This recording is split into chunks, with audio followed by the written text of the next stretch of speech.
All right, hello class. So I am going to be recording these Zoom sessions for us. Really, every class period that we would have had, I will be on here recording a little mini lecture to set up our discussion in the course.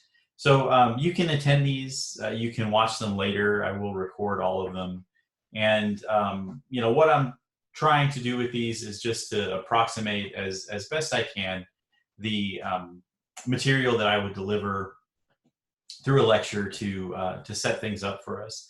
So the first thing I want to do is just talk about where we are in the course schedule as things have shifted a bit.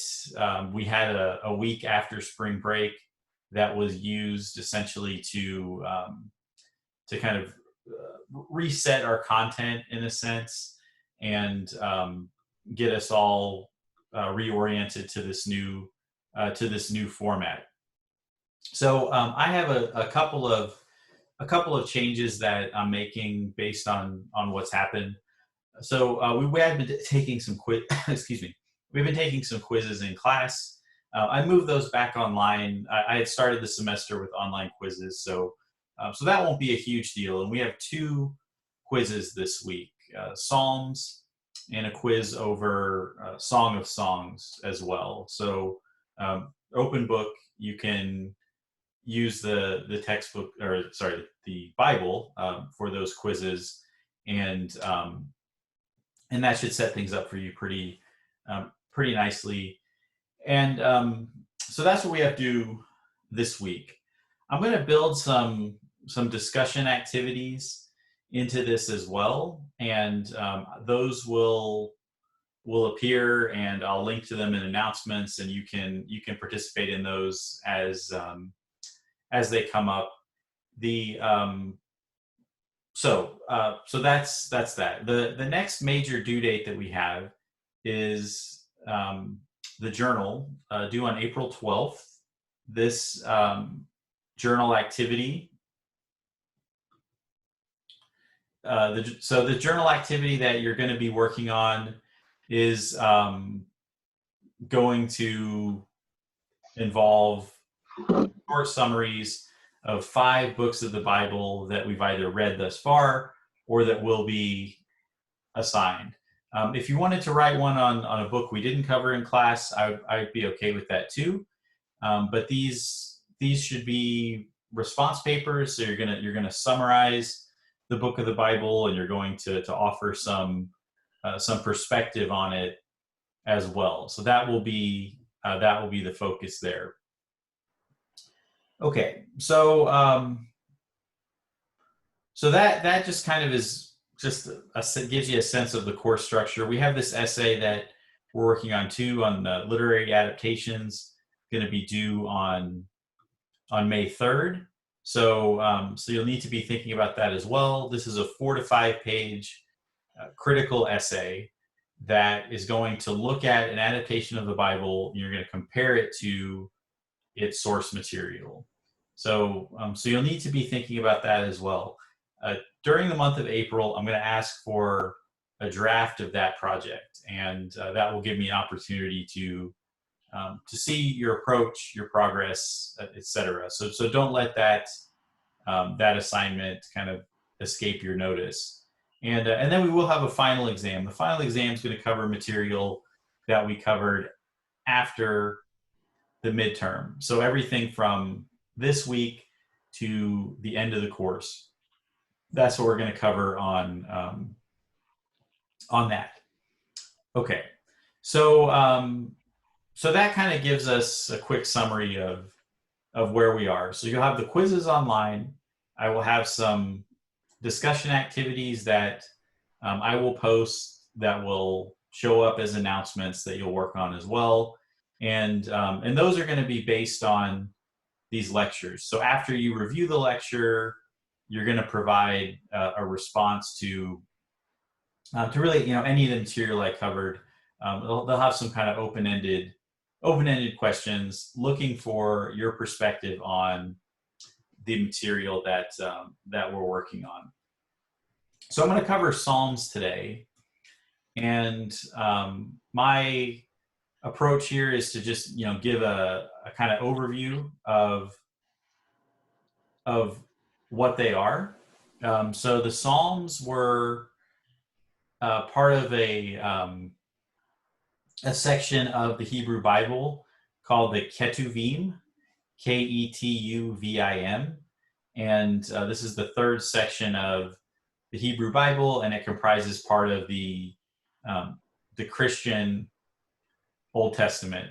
The word psalm itself is not a Hebrew word, but a Greek one, from the word psalmoi, which means instrumental music. So this is poetry that was accompanied by music. The book itself, as we talked about, the Bible is comprised of individual books.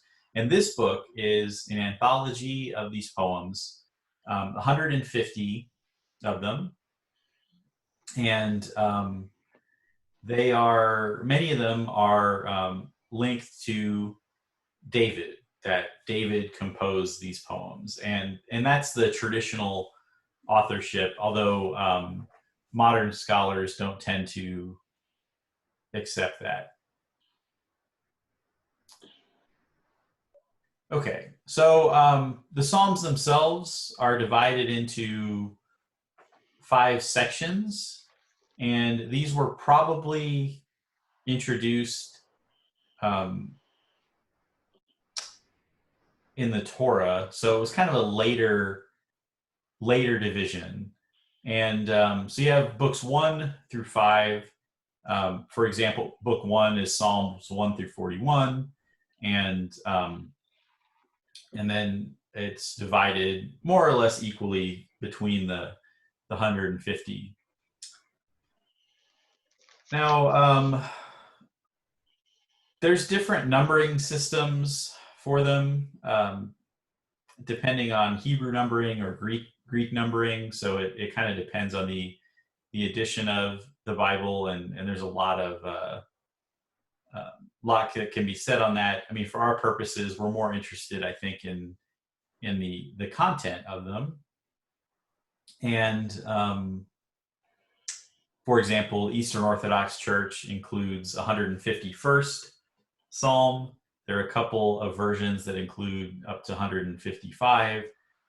The Western Christian and Jewish collection of 150 is, what appears in their editions and their canon. Okay, so there's types of psalms as well. There's categories to talk about. So there are hymns. Hymns praise God's work in creation and also God's intervention in history.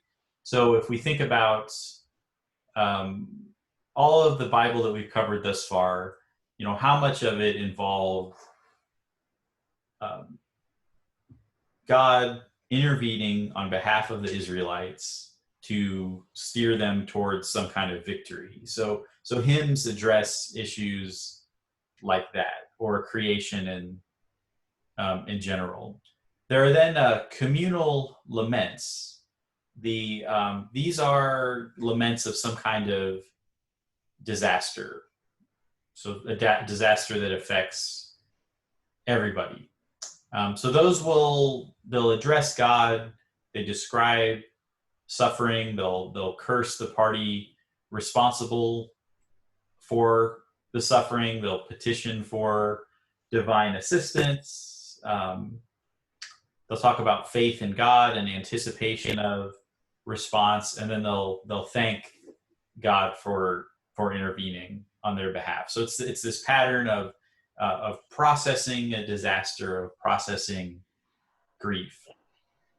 The next category are royal psalms. They deal with matters such as king's coronation, marriage, or battles. These are kind of psalms of government authority in a sense. And then there are 2 categories that are a little more individualized. Individual laments speak not on behalf of the community, but on the person who is lamenting them. This is the most common type Psalms. So someone has something happening in their life, and they're expressing that through this poetry. So it starts with an invocation to God. There's pleas for help and expression of confidence that faith will be rewarded. And so those are individual laments. And then there are individual thanksgivings, which are kind of doing the opposite, which are, thanking God for deliverance in a sense. So there's a couple types. Wisdom psalms reflect on some kind of Old Testament wisdom. Pilgrimage psalms are sung on the way to a pilgrimage, usually to Jerusalem. And so in any case, there's several different types. There's a few smaller categories, but that pretty much comprises all of it. And the major division, I would say, I mean, you can break these up, but it's really, you have psalms of community, psalms of royalty, and psalms focused on the individual. And so all of those are appear here, and they're kind of blended throughout the text. So where do they come from? They were composed over at least 5 centuries. So the earliest would be in the 5th century BC, all the way up to the 1st century. So 500-year span. In terms of characteristics, when you're looking at poetry, you want to think about and look at literary devices.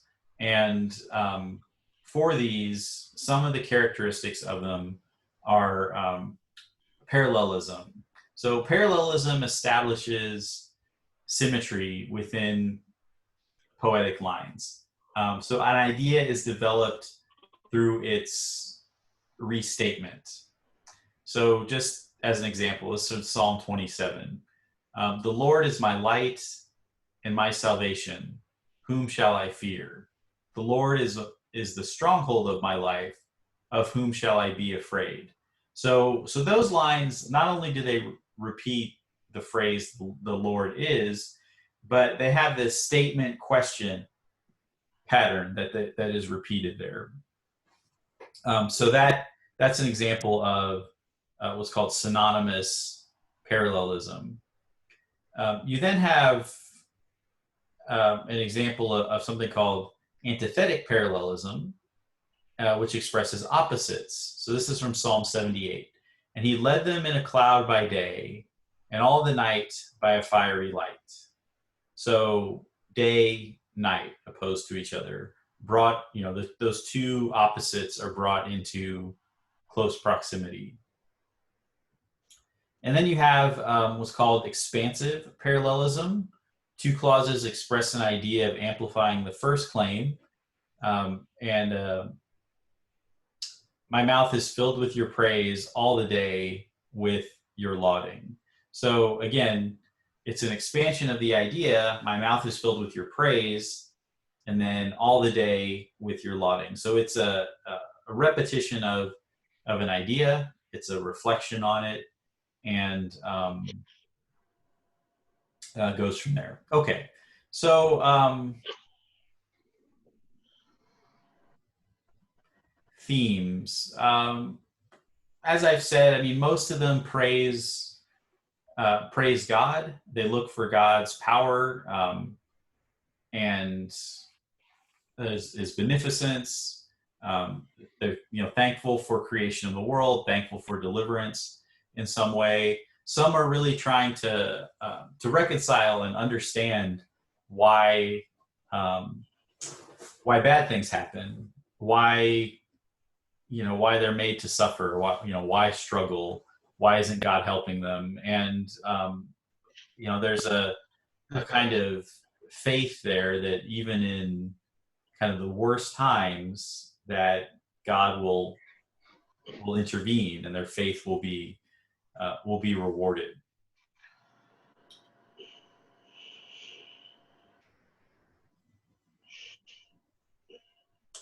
All right, so that is kind of a quick overview of the Psalms in general.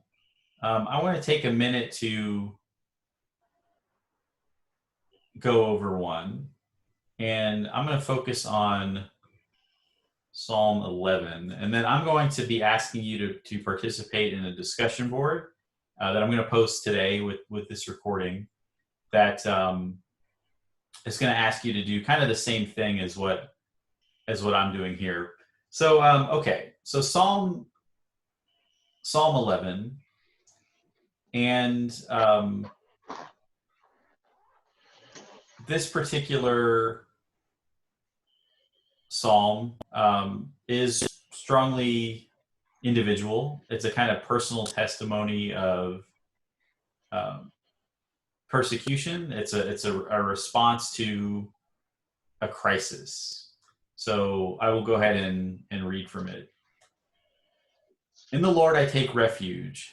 How then can you say to me, flee like a bird to your mountain? For look, the wicked bend their bows. They set their arrows against the strings to shoot from the shadows at the upright in heart. When the foundations are being destroyed, what can the righteous do?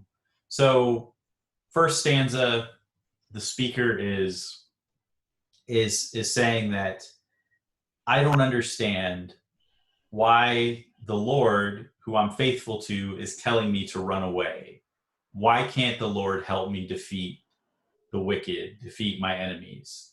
So that's the question that this opens up with. The Lord is in his holy temple. The Lord is on his heavenly throne. So this is an example of that repetition. He observes everyone on earth. His eyes examine them. The Lord examines the righteous, but the wicked, those who love violence, he hates with a passion. On the wicked he will rain fiery coals and burning sulfur. A scorching wind will be their lot. For the Lord is righteous, he loves justice. The upright will see his face. So the opening stanza is talking about how, he doesn't understand why God is not letting him defeat his enemies. And the second stanza is saying that he is going to do that. The Lord is going to do that. That he hates the wicked, he loves the righteous. This line, he examines the righteous, meaning that the righteous need to confirm that status for the Lord. And if they do that, if they're faithful to him, he's going to rain down all this fiery coal and sulfur upon the wicked. So ultimately his enemies will be punished, but he has to be patient. He has to be faithful. And if he does that, then he will achieve that victory and that revenge. So that's Psalm 11. That's just a quick breakdown of it. And when I put my lecture page together, I will isolate that one and show it to you. And then this is going to be a model for what I want you to do, which is to choose an individual psalm and to do a close reading, to break down what's happening, what the literary devices are, what they mean, and what the overall message of that psalm is. So you can choose from any of the 150 except Psalm 11, which I already broke down. So that's what I'm going to have you do today. And Chris, it's good to see you. So it's just us today, but I'm going to record. This is recorded, so anyone can watch it later and participate, kind of however they choose. The reason I'm not requiring attendance is that I know that I can't really assume that everyone's going to be free to meet for class at the same time that we met. This whole event has altered everybody's schedules in a lot of different ways that are hard to anticipate. So I'll continue to do these sessions. I'll break this down. I'll add some features from Zoom here and there as I get familiar with teaching in this medium. But I think we're off to a good start here. So, I'm going to stop the recording now. Chris, if you have any questions, let me know. And otherwise, I will see everybody on Thursday.